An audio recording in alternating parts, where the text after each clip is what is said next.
గండర గండ గండిస్తూ ఉన్నది జనసేన జెండా గండర గండర గండర గండ గర్జిస్తూ ఉన్నది జనసేన జెండా గండర గండర గండర గండ గండిస్తూ ఉన్నది జనసేన జెండా తెల్ల తెల్లని జెండా ఇది తెలుగోడి జెండా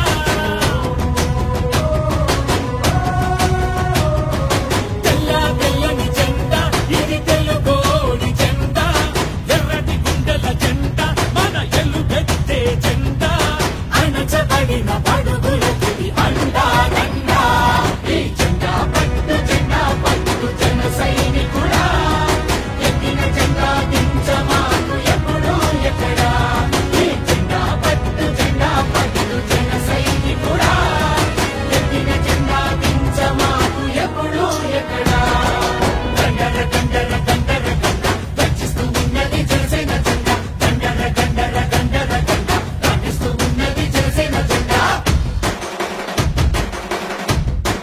జనసేన జెండా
2019వ సంవత్సరంలో రాష్ట్ర రాజకీయాల్లో మార్పు కోసం నేను సైతం అంటూ పవర్ స్టార్ పవన్ కళ్యాణ్ రావడం జరిగింది. అదేవిధంగా మదనపల్లె పట్టణంలో ఈసారి రాజకీయాలు చాలా వేడిగా ఉన్నాయి. గతంలో టీడీపీ పార్టీలో దాదాపు 14 సంవత్సరాలు పార్టీకి సేవ చేసిన రామదాస్ చౌదరి గారికి టికెట్ ఇవ్వకపోవడంతో నిరాశ చెందిన అతను తన భార్య గంగావరపు స్వాతికి జనసేన పార్టీ నుండి టికెట్ తెచ్చుకోవడం జరిగింది. గతంలో తన తండ్రి గారైన నారాయణ రెడ్డి గారు కూడా ఇదే మదనపల్లె పట్టణంలో ఎమ్మెల్యేగా సేవలందించారు. మరి ఈ సంవత్సరము తన భార్య అయిన గంగావరపు స్వాతి ఏ విధంగా ఎలక్షన్ లో ముందుకు వెళ్తారనేది ఆమెను అడిగి తెలుసుకుందాం. మీరే చెప్పారు, గత ప్రభుత్వాలన్నీ ఎప్పుడు కూడా మేము ప్రజల పక్షానే ఉన్నాము. ఏ పార్టీలో ఉన్నా గానీ ప్రజల పక్షానే ఉండి ప్రజల తరపునే పోరాడుతూ వచ్చాము. వివిధ రకాల నీటి సమస్య గానీ లేదా కరువు మండలంగా సాధించడానికి మదనపల్లె కరువుతో చిక్కుకున్నప్పుడు గానీ ఎన్నో రకాలుగా ప్రజా సమస్యలపైనే ఒకప్పుడు ట్యాక్స్ పేయర్స్ అసోసియేషన్ ఫామ్ చేసి మదనపల్లి మున్సిపాలిటీ ట్యాక్సులు పెంచినప్పుడు దానికోసం తగ్గించాలని చెప్పిన ప్రభుత్వం పైన ఒత్తిడి తేవడం జరిగింది. అలాగే రైతులకి గిట్టుబాటు ధర లేనప్పుడు టమాటాలకి భిక్షాటన చేసి మరి అక్కడ మార్కెట్ యార్డ్ లో అందరికీ కూడా ఇవ్వటం జరిగింది. ఇలా ఎన్నో రకాల కార్యక్రమాలు, ప్రతి కార్యక్రమాలు ప్రజల తరపునే ఉంటూ నిరంతరం పోరాటం సాగిస్తూనే ఉన్నాము. అది మదనపల్లి నియోజకవర్గమైన ప్రతి ఒక్క మనిషికి ఇది అందరికీ తెలిసిన విషయమే. మేము ఒక బాధ్యత గల పౌరులుగా ఇంకా మాకు అవకాశం రాకపోయేటప్పటికీ మాకు ఇది ఒక పెద్ద ప్లాట్ఫామ్ అనుకుంటున్నాము. జనసేన పార్టీ ఏదైతే పవన్ కళ్యాణ్ గారు మార్పు కోసం ప్రశ్నిస్తూ ప్రభుత్వాలపై ఒత్తిడి తెస్తూ కార్యక్రమాలన్నీ సాగిస్తున్నారో, అలాగే ప్రజలకి తరపున ఉంటూ ఆయన ఎలా అయితే ప్రశ్నిస్తున్నారో మేము కూడా మదనపల్లిలో మార్పు కోసం ప్రయత్నిస్తూ ఉంటున్నాము. మమ్మల్ని అత్యంత భారీ మెజారిటీతో గెలిపించాలని చెప్పని కోరుకుంటున్నాను. ఇలాగే మాకు ఒక్క అవకాశం ఇవ్వాలని చెప్పని ఇప్పుడు ఇద్దరిని కూడా చూశారు, ఇద్దరు అభ్యర్థుల కుటుంబాలని కూడా చూశారు. వాళ్ళ పాలన ఎలా ఉందో నియోజకవర్గంలోని ప్రతి ఒక్క వ్యక్తికి కూడా తెలుసు. ఇదన్నీ కూడా గడపకి ఇంటికి కూడా వారి యొక్క పాలన, వాళ్ళ విషయాలు తెలియజేయాలని చెప్పని నేను ప్రతి ఒక్క జనసేన కార్యకర్తకి, పవన్ కళ్యాణ్ గారి ఫ్యాన్స్ కి, అలాగే సిపిఎం, సిపిఐ, బీఎస్పీ వాళ్ళందరినీ నేను మరీ కోరుతున్నాను. మీ ఇంటి ఆడబిడ్డగా ప్రతి ఒక్కరు నన్ను భావించి ఒక మహిళగా నాకు ఈ అవకాశం ఇస్తే ఇంకా ఎంతో మార్పు చేసి చూపిస్తానని తెలియజేస్తున్నాను. ప్రశాంతమైన మదనపల్లి ఎప్పుడు ప్రశాంతంగా ఉండేది. ఒక వాతావరణం కానీ ఇక్కడ ఉండే కుల మతాలకి అతీతంగా ఉంటారు ప్రతి ఒక్కళ్ళు. అలాంటి ప్రశాంతతని భగ్నం కానివ్వకుండా ఉండటానికి నా వంతు ప్రయత్నంగా కృషి చేస్తాను. అలాగే జనసేన గుర్తు గాజు గ్లాసు గుర్తుపై మీ అమూల్యమైన ఓట్లు వేయించి నన్ను గెలిపించే ప్రార్థన. మరి తన భార్య విజయానికి రామదాస్ చౌదరి గారు ఏ విధంగా ఆమె సహాయ సహకారాలు అందిస్తారనేది ఆయన కూడా ఒకసారి అడిగి తెలుసుకుంటారు. సార్ నమస్తే సార్, మీరు చాలా ఏళ్ళుగా రాజకీయాల్లో ఉన్నారు. భార్య అంటే భరించేవాడే భర్త అంటారు. అదేవిధంగా భార్య విజయంలో కూడా ఎక్కువగా భర్త పాలు పంచుకుంటాడు. మరి మీ భార్య విజయంలో మీరేమన్నా కొత్త ఎత్తులు కానీ పై ఎత్తులు కానీ వేస్తున్నారు? ఎత్తులు పై ఎత్తులు వేయడానికి అది రాజకీయంలో చేస్తాము. ఈ ఎన్నికల కురుక్షేత్ర సంగ్రామము.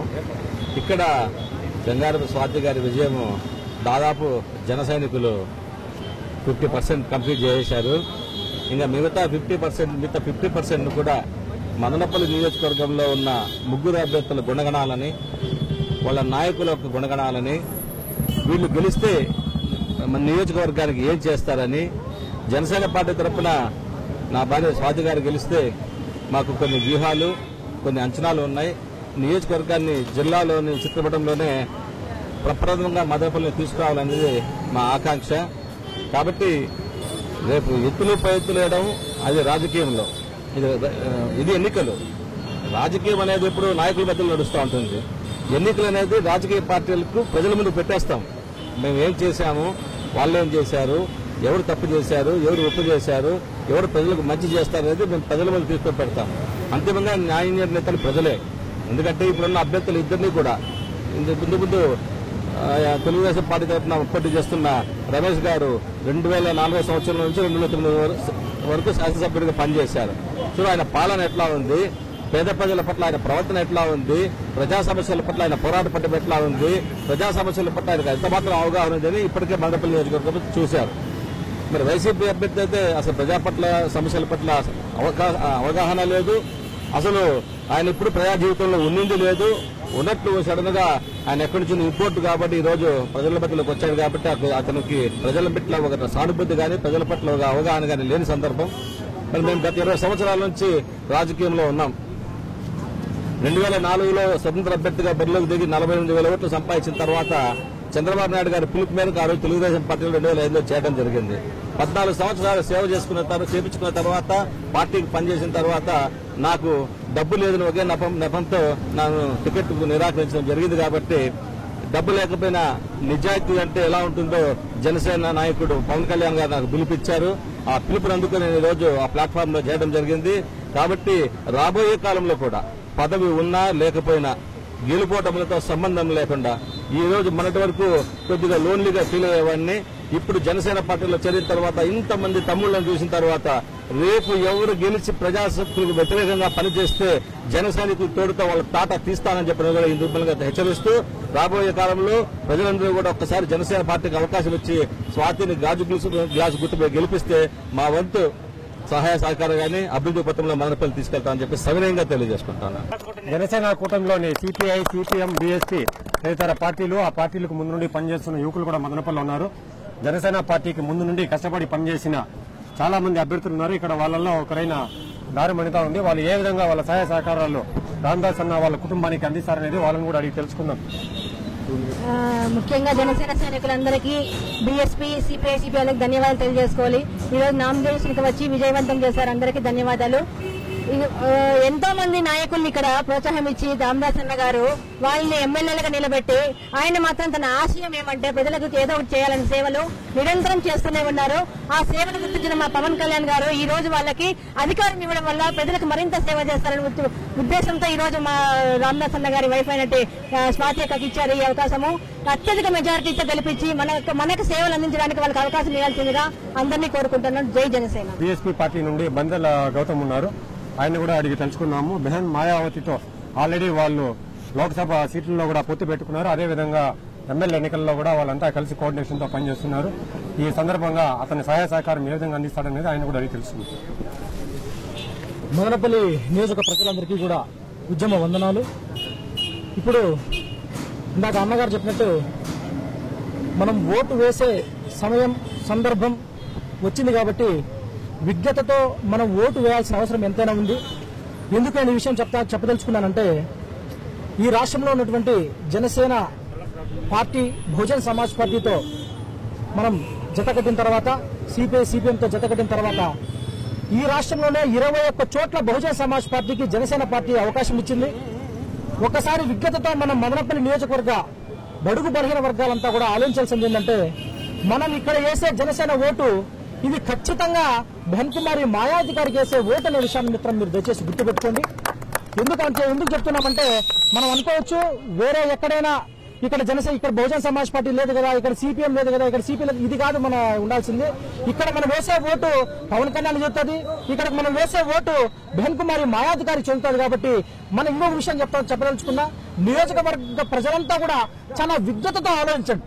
ఏంటంటే ఈ రోజు మనం వేసే ఓటు రేపు మనల్ని పరిపాలించబోతున్నారు ఆ నాయకులు. ఈ మదనపల్లి నియోజకవర్గాన్ని పరిపాలించబోతున్న నాయకుల్ని మనం ఎలాంటి నాయకుల్ని మనం ఎంచుకోవాలా, మన కోసం పనిచేసే నాయకులు ఎవరు, రేపు మనం ఓడినా గెలిచినా మన సుఖ దుఃఖాల్లో మన నియోజకవర్గ అభివృద్ధిలో ఎవరైతే నిజంగా నిజాయితీగా పనిచేస్తారో వాళ్ళని మనం ఎన్నుకోవాల్సిన అవసరం ఎంతైనా ఉంది. ఖచ్చితంగా మదనపల్లి నియోజకవర్గంలో గంగారపు స్వాతి గారిని అత్యధిక మెజార్టీతో గెలిపించినట్టయితే, మనం నిజాయితీకి ఓటేయాలంటే స్వాతకు ఓటేయాలా, జనసేన పార్టీ గ్లాసు గుర్తుకు ఓటేయాలా. మనం అభివృద్ధి చేసుకోవాలా మన రాష్ట్రాన్ని, మనం అభివృద్ధి చేసుకోవాలి మన ప్రాంతాన్ని, అభివృద్ధి చేసుకోవాలి మన నియోజకవర్గాన్ని అని మీరు కానీ అనుకున్నట్లయితే మనం జనసేన పార్టీకి ఓటేయాలి తప్ప మనము వేరే వాళ్ళకి ఓటేసి మాకు అభివృద్ధి జరగలేదు, మాకు దెబ్బలు మాకు మమ్మల్ని చేస్తానంటే మాత్రం ఎటువంటి పరిస్థితుల్లో అవకాశం లేదు. కాబట్టి విద్యుత్తుతో ఆలోచించి ప్రజలంతా కూడా జనసేన గుర్తు గాజు గ్లాసు గుర్తుకు ఓటేసి అత్యధిక మెజార్టీతో గెలిపించి పవన్ కళ్యాణ్ గారిని అదేవిధంగా మాయావతి గారిని ప్రధానమంత్రి చేయాల్సిన సవినీయంగా కోరుకుంటూ జై భీమ్ జై భారత్. 19 సాధారణ ఎన్నికల్లో మదనపల్లె పట్టణం నుండి జనసేన అభ్యర్థిగా నిలబడిన గంగావరపు స్వాతి గారిని CPI CPM Bahujan Samaj party వీళ్లే కాకుండా జన సైనికులు పవన్ కళ్యాణ్ అభిమానులంతా కలిసి అత్యధిక మెజార్టీతో గెలిపించుకుని మదనపల్లె నుండి ఆమెను ఇక్కడ ఎమ్మెల్యేగా గెలిపించి కానుక పవన్ కళ్యాణ్కి ఇస్తామని చెప్తున్నారు. కెమెరామెన్ జయకుమార్ తో యుగంధర్, దివా మీడియా వర్క్స్, మదనపల్లి.